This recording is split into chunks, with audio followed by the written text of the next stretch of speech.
है everyone, welcome to my channel Priyanka spice mix. आज मैंने बनाया है शाही मटर पनीर। पनीर की तो बहुत सारी वैरायटी आपने खाई होगी, मटर पनीर, तरी वाली, ग्रेवी वाली, टमाटो वाली, मगर ये जो क्रीमी, इतनी सिंपल और क्रीमी बनती है ये शाही मटर पनीर कि आप खाएंगे तो आपको बहुत ही पसंद आएगी। और अगर आपके घर पे कोई गेस्ट आ रहा है, आप उन्हें ये बना के खिलाएं, वो बहुत ज़्यादा आपसे इम्प्रेस हो जाएंगे। बहुत ही आसान सी रेसिपी है और बहुत ही सिंपल इंग्रेडिएंट्स इसमें लगते हैं। तो चलिए इसे बनाना शुरू करते हैं। सबसे पहले एक पैन लेंगे, उसमें 2 टेबलस्पून हम घी को गरम कर लेंगे। और यहाँ पे मैंने 750 ग्राम पनीर लिया है। ये जो एक ब्लॉक है वो 250 ग्राम का है, तो मैंने ऐसे 3 ब्लॉक लिए हैं और सबको बिना काटे ही मैं घी में ऐसे फ्राई कर रही हूँ। दोनों तरफ से गोल्डन ब्राउन कर लूँगी और एक प्लेट में निकाल के साइड पे रख दूँगी।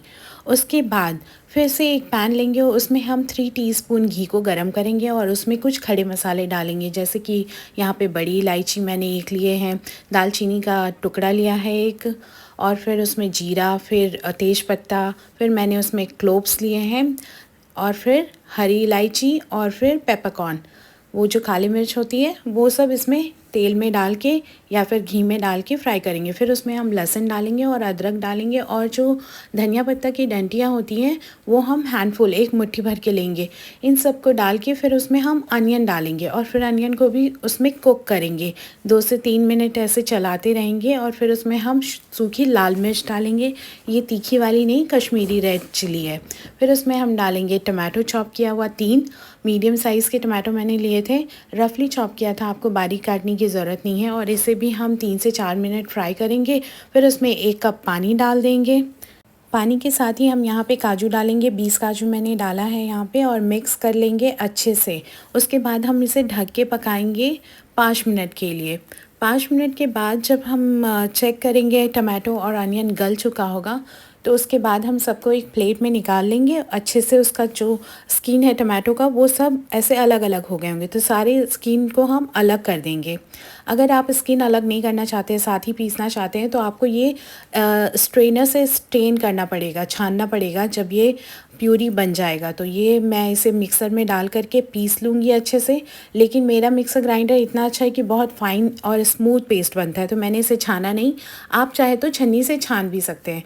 फिर एक पैन लेंगे, उसमें हम घी गरम करेंगे और उसमें डालेंगे सूखे मसाले, जैसे कि 1 teaspoon turmeric powder, 2 teaspoon Kashmiri red chilli powder और 1 टीस्पून कोरिएंडर पाउडर डाल के हम मिक्स करेंगे 30 सेकंड के लिए मीडियम हीट पे। और फिर जो प्योरी हमने बनाया, आपने देखा कि मैंने उसे छाना नहीं, डायरेक्ट डाल दिया, क्योंकि मेरा मिक्सर जो है बहुत ज़्यादा ही अच्छा है ब्लेंडर, वो बिल्कुल स्मूथ पेस्ट कर देता है। अगर आपका ब्लेंडर नहीं करता तो आपको छानना बहुत ज़रूरी है, वरना मुँह में चंक्स आएंगे आपको। फिर यहाँ पर मैंने स्वाद अनुसार नमक और 1 टीस्पून शुगर डाला है और कसूरी मेथी डाला है। इन सबको डाल के हम मिक्स करेंगे अच्छे से और चलाएंगे मीडियम फ्लेम पे, हमें छोड़ना नहीं है, अच्छे से चलाते रहना है। कम से कम 10 मिनट लगेंगे इस मसाले को भुनने में। उसके बाद हम उसमें फ्रोज़न मटर डाल देंगे। अगर आप मार्केट का फ्रेश मटर यूज़ कर रहे हैं तो उससे पहले आप उबाल लें नमक के पानी में, उसके बाद आप इसमें मिक्स करें। मैंने यहाँ पे आधा किलो मटर यूज़ किया है, 2 कप हुआ, जो कि क्योंकि हम यहाँ पे 750 ग्राम पनीर ले रहे हैं, इसलिए मैंने आधा किलो मटर यहाँ पे यूज़ किया है। क्वांटिटी अगर आप कम ले रहे हो पनीर की, तो आप उसी हिसाब से मसाले का भी इस्तेमाल करेंगे। अगर आप आधा किलो पनीर ले रहे हैं तो मसाले की क्वांटिटी अपने हिसाब से कम ज़्यादा, अनियन गार्लिक की आप कम ज़्यादा कर सकते हैं। फिर मैंने 2 कप इसमें हॉट वाटर डाला है और कंसिस्टेंसी आप देख सकते हैं, मैंने इतनी पतली रखी है। आप चाहे तो गाढ़ा भी रख सकते हैं, लेकिन हम 2-3 मिनट इसे और कुक करने वाले हैं पनीर के साथ, तो आप इसे अपने हिसाब से कंसिस्टेंसी रखेंगे। मैंने 2 कप पानी डाला, आप चाहे तो 2.5 कप डालें या 1.5 कप। फिर पनीर को मैंने क्यूब्स में काट लिए थे, आप देख सकते हैं। 1 टीस्पून साथ ही में हम बटर भी डाल देंगे इसके अंदर। आप ध्यान रखिएगा कि आपका पनीर जो है वो गुड क्वालिटी का होना चाहिए, क्योंकि आप इतनी अच्छी सब्ज़ी बना रहे हैं, तो हमारा इंग्रेडिएंट्स भी अच्छी क्वालिटी का होना बहुत ज़रूरी है। फिर यहाँ पे हाफ़ कप में क्रीम डाल दूँगी। फ्रेश क्रीम मार्केट में आता, अमूल का हो या किसी भी ब्रांड का आप यूज़ करें। फिर उसे डाल के मिक्स कर लेंगे हम, और रेडी हो चुका है हमारे यहाँ पे शाही मटर पनीर। आप ये अपने घर पे ज़रूर ट्राई कीजिएगा, और इसे आप खा सकते हैं नान के साथ, पराठे, रोटी, चावल, जीरा राइस, जैसे मर्ज़ी हो आप वैसे खाएं। ये हर चीज़ के साथ बहुत ही लजीज लगती है खाने में। तो आप अपने घर पे ज़रूर ट्राई कीजिएगा, मुझे बताना बिल्कुल मत भूलिएगा। And thank you spending time with me.